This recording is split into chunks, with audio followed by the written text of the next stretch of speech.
দুনিয়ার কোনো ব্যক্তিত্ব নাই, একজন ব্যক্তিত্ব ছিলেন, মৃত্যু যার কাছে পয়লা আসতে হয়েছে।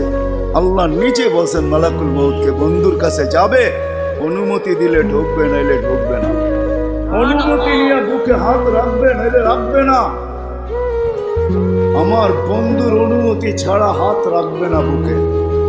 একজনই দুনিয়াতে ব্যক্তিত্ব ছিল যার কাছে অনুমতি নিয়ে আসছে, কারো কাছে আজ পর্যন্ত অনুমতি নিয়ে আসে আর আসবেও না।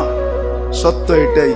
এই জন্য আসেন, ওই জান্নাত, এটাই আমাদের ছোট জীবনটার উদ্দেশ্য।